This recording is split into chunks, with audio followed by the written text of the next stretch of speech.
ನಮಸ್ಕಾರ ವೀಕ್ಷಕರೇ, ವಿದ್ಯಾ ವಿಶೇಷ ಚಾನಲ್ಗೆ ಸ್ವಾಗತ. ಇನ್ನೇನು ಕೆಲವೇ ದಿನಗಳಲ್ಲಿ ನವರಾತ್ರಿ ಹಬ್ಬ ಪ್ರಾರಂಭವಾಗ್ತದೆ.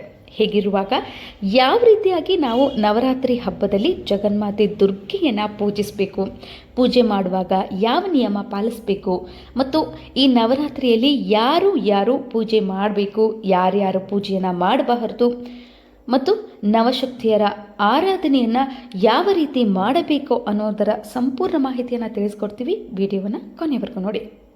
ಮೊದಲನೇದಾಗಿ, ನಮ್ಮ ಮನೆಯಲ್ಲಿ ನಮ್ಮ ಹಿರಿಯರು, ಪೂರ್ವಜರು ಮತ್ತು ನಮ್ಮ ಮನೆತನದಲ್ಲಿಯೇ ಹಿಂದಿನಿಂದಲೂ ನವರಾತ್ರಿ ಹಬ್ಬವನ್ನು, ದೇವಿ ದುರ್ಗೆಯ ಪೂಜೆಯನ್ನು ಯಾರೂ ಮಾಡ್ಕೊಂಡು ಬಂದಿಲ್ಲ, ಅಖಂಡ ಜ್ಯೋತಿಯನ್ನು ಯಾರೂ ಬೆಳಗಿಸಿಲ್ಲ ಅನ್ನುವಂತಹ ಪ್ರಶ್ನೆ ನಿಮ್ಮ. ಅದಕ್ಕೆ ಉತ್ತರ ಏನಪ್ಪ ಅಂತಂದ್ರೆ, ನಾವು ದುರ್ಗೆಯ ಪೂಜೆಯನ್ನು ಮಾಡಬಹುದಾ ಅಂತ ನೀವು ಕೇಳ್ತಾ ಇದ್ರೆ ಖಂಡಿತವಾಗಿಯೂ ನೀವು ಆಚರಣೆಯನ್ನ ಮಾಡಬಹುದು. ಯಾವುದೇ ಅನುಮಾನವನ್ನ ಇಟ್ಕೊಳ್ಬೇಡಿ. ಜಗನ್ಮಾತೆ ದುರ್ಗಾ ದೇವಿಯ ಪೂಜೆಯನ್ನ ಯಾರು ಬೇಕಾದರೂ ಮಾಡಬಹುದು.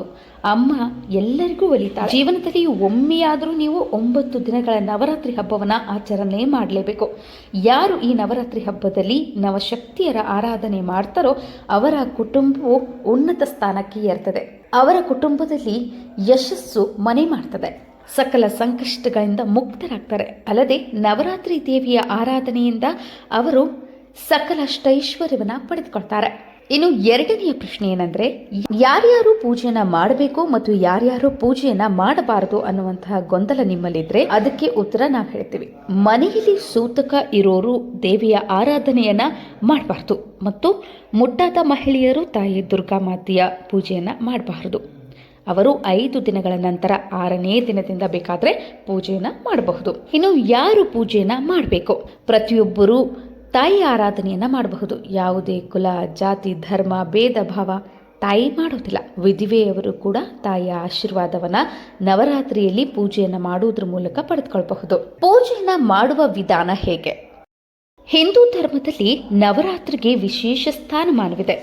ನವರಾತ್ರಿ ಹಬ್ಬದಲ್ಲಿ ಸಾಕ್ಷಾತ್ ತಾಯಿ ಜಗನ್ಮಾತೆ ದುರ್ಗಾ ದೇವಿಯು ಸ್ವರ್ಗದಿಂದ ತನ್ನ ಭಕ್ತರನ್ನ ಉದ್ಧರಿಸಲು 9 ದಿನಗಳ ಕಾಲ ಭೂಮಿಗೆ ಪ್ರವೇಶ ಮಾಡ್ತಾಳೆಂಬ ನಂಬಿಕೆ ಇದೆ. ಪಂಚಾಂಗದ ಪ್ರಕಾರ ಅಶ್ವಿನಿ ಮಾಸದ ಶುಕ್ಲ ಪಕ್ಷದ ಪ್ರತಿಪಾದ ತಿಥಿಯು 2024 ಅಕ್ಟೋಬರ್ 3ರಂದು ಮಧ್ಯರಾತ್ರಿ 12:19ಕ್ಕೆ ಪ್ರಾರಂಭವಾಗಿ ಮರುದಿನ ಅಕ್ಟೋಬರ್ 4ರಂದು 2:58ಕ್ಕೆ ಮುಕ್ತಾಯಗೊಳ್ಳುವುದು.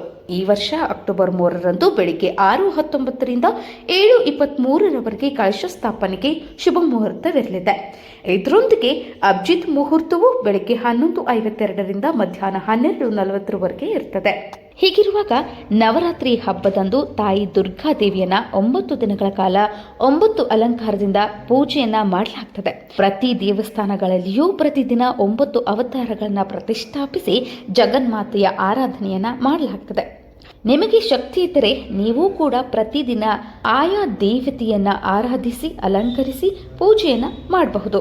ಇಲ್ಲ, ನಮಗೆ ಅಷ್ಟು ಶಕ್ತಿ ಇಲ್ಲ, ನಾವು ಅಷ್ಟು ಶಕ್ತರಲ್ಲ ಅಂದಾದಲ್ಲಿ ನೀವು ದುರ್ಗಾ ದೇವಿಯ ಫೋಟೋ ಅಥವಾ ಲಲಿತಾ ದೇವಿಯ ಫೋಟೋ ಆಗಲಿ ಅಥವಾ ಜಗನ್ಮಾತೆಯ ಸ್ವರೂಪವಿರುವಂತಹ ಯಾವುದೇ ಮೂರ್ತಿ ಆಗಿರಲಿ ಅದನ್ನು ಪೂಜೆ ಮಾಡಬಹುದು. ಇಲ್ಲವೇ ದುರ್ಗಾದೇವಿಯ ವಿಗ್ರಹವನ್ನಿಟ್ಟಾದರೂ ಪೂಜೆ ಮಾಡಬಹುದು.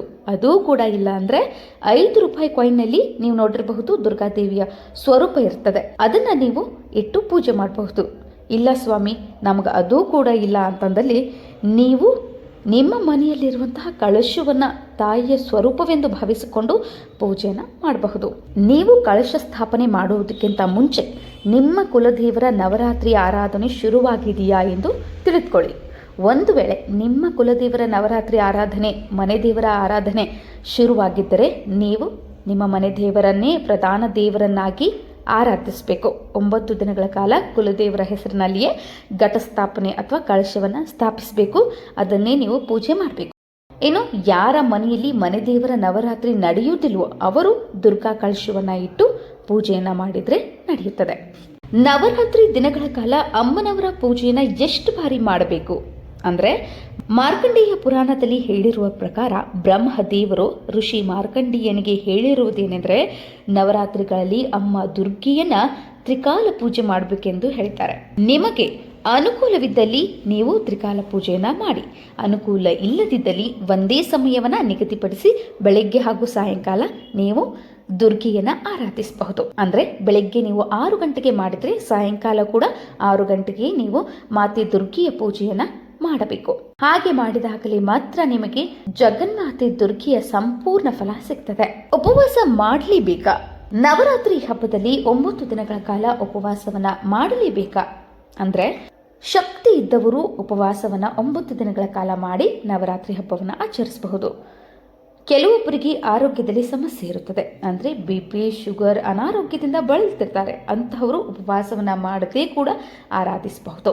ಇನ್ನು ಆರೋಗ್ಯವಂತರು, ಶಕ್ತಿ ಇದ್ದವರು ಉಪವಾಸವನ್ನ ಮಾಡಬಹುದು, ಇಲ್ಲವೇ ನಕ್ತ ಮಾಡಬಹುದು. ಅಂದ್ರೆ ಬೆಳಿಗ್ಗೆಯಿಂದ ಸಾಯಂಕಾಲದವರೆಗೂ ಉಪವಾಸವಿದ್ದು 7 ಗಂಟೆಯ ನಂತರ ನೀವು ಆಹಾರವನ್ನ ಸ್ವೀಕರಿಸಬಹುದು.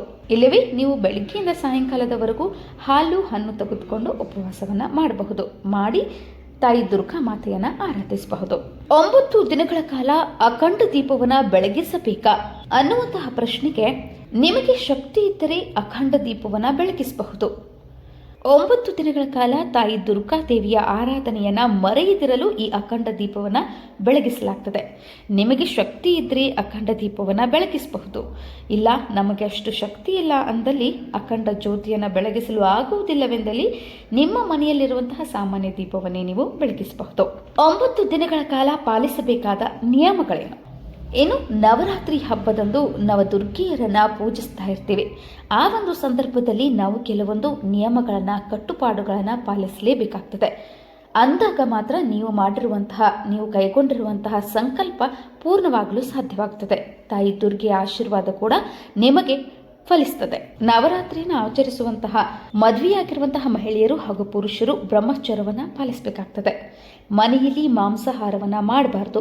9 ದಿನಗಳ ಕಾಲ ಶಾಕಾಹಾರಿಯಾಗಿಯೇ ಇರಬೇಕಾಗ್ತದೆ.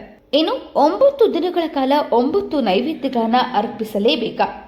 ನಿಮಗೆ ಶಕ್ತಿ ಇದ್ದಲ್ಲಿ ನೀವು 9 ದಿನಗಳ ಕಾಲ 9 ನೈವೇದ್ಯಗಳನ್ನ ಅರ್ಪಿಸಬಹುದು. ಮೊದಲನೇ ದಿನ ನೀವು ಶೈಲಪುತ್ರಿಗೆ ಹಸುವಿನ ತುಪ್ಪವನ್ನ ಅರ್ಪಿಸಬಹುದು. ಇನ್ನು 2ನೇ ದಿನ ಬ್ರಹ್ಮಚಾರಿಣಿ ದೇವಿಗೆ ಬೆಲ್ಲದ ನೈವೇದ್ಯವನ್ನ ಅರ್ಪಿಸಬಹುದು. 3ನೇ ದಿನ ಚಂದ್ರಘಂಟ ದೇವಿಗೆ ಹಾಲು ಹಾಗೂ ಹಾಲಿನಿಂದ ಮಾಡಿದಂತಹ ಸಿಹಿ ತಿಂಡಿಯನ್ನ ನೈವೇದ್ಯವಾಗಿ ಕೊಡಬಹುದು. ಇನ್ನು ಕುಷ್ಮಾಂಡಿಗೆ ಮಾಲ್ಪೋಪ ಸಿಹಿ ತಿಂಡಿಯನ್ನ ಅರ್ಪಿಸಬಹುದು. 5ನೇ ದಿನ ಸ್ಕಂದ ಮಾತೆಗೆ ಬಾಳೆಹಣ್ಣಿನ ನೈವೇದ್ಯವನ್ನ ಮಾಡಬಹುದು. 6ನೇ ದಿನ ಕಾತ್ಯಾಯನಿಗೆ ವೇಳೆ ತಿಳಿ ಅರ್ಪಿಸಬಹುದು. 7ನೇ ದಿನ ಕಾಳರಾತ್ರಿ ದೇವಿಗೆ ಬೆಲ್ಲ ಅಥವಾ ಬೆಲ್ಲದಿಂದ ಮಾಡಿದ ಸಿಹಿ ತಿನಿಸನ್ನ ಅರ್ಪಿಸಬಹುದು. 8ನೇ ದಿನ ಮಹಾಗೌರಿಗೆ ತೆಂಗಿನಕಾಯಿಯನ್ನು ಅರ್ಪಿಸಬೇಕು. 9ನೇ ದಿನ ಸಿದ್ಧಿದಾತ್ರಿಗೆ ಹೆಸರು ಬೇಳೆ ಪಾಯಸವನ್ನು ಅರ್ಪಿಸಬೇಕು. ಒಂದು ವೇಳೆ ನಿಮಗೆ ಇಷ್ಟೆಲ್ಲ ನೈವೇದ್ಯಗಳನ್ನು ಅರ್ಪಿಸಲು ಶಕ್ತಿ ಇಲ್ಲದಿದ್ದಲ್ಲಿ ಭಕ್ತಿಯಿಂದ ನೀವು ಜಗನ್ಮಾತೆ ದುರ್ಗಿಗೆ 2 ಬಾಳೆಯನ್ನು ಇಟ್ಟರೆ ಸಾಕು, ಅವಳು ಪ್ರಸನ್ನಳಾಗ್ತಾಳೆ. ಇಲ್ಲವಾದಲ್ಲಿ ಅವಲಕ್ಕಿ ಬೆಲ್ಲವನ್ನಾದರೂ ಇಟ್ಟು ದುರ್ಗಿಯ ಕೃಪೆಗೆ ಪಾತ್ರರಾಗಿ. ಜಾಸ್ತಿ ಹಣ ಖರ್ಚು ಮಾಡಿ ಪೂಜೆ ಮಾಡಬೇಕೆಂದೇನಿಲ್ಲ. ನಿಮ್ಮ ಶಕ್ತಿ ಮೀರಿ ಪೂಜಿಸಲು ತಾಯಿ ಹೇಳುವುದಿಲ್ಲ. ನೀವು ಭಕ್ತಿಯಿಂದ ಕಳಶ ಅಥವಾ ಫೋಟೋವನ್ನು ಇಟ್ಟು ಪೂಜಿಸಿದರೆ ತಾಯಿ ನಿಮಗೆ ಒಲಿತಾಳೆ. ಕೊನೆಯದಾಗಿ 9 ಮುತ್ತೈದರನ್ನು ಕರೆದು ಅವರಿಗೆ ಅರಿಶಿನ ಕುಂಕುಮ ಕೊಟ್ಟು ಅವರ ಕಾಲಿಗೆ ನಮಸ್ಕರಿಸಿ ಆಶೀರ್ವಾದವನ್ನು ಪಡೆದುಕೊಳ್ಳಿ. ಇದರಿಂದಾಗಿ ನೀವು ಮಾಡಿದಂತಹ ಪೂಜೆಗೆ ಸಂಪೂರ್ಣ ಫಲ ಸಿಗ್ತದೆ. ತಾಯಿ ಜಗನ್ಮಾತೆ ನಿಮ್ಮ ಆಸೆಗಳನ್ನು ಈಡೇರಿಸ್ತಾಳೆ, ನಿಮ್ಮ ಇಷ್ಟಾರ್ಥಗಳನ್ನು ಸಿದ್ಧಿಸ್ತಾಳೆ.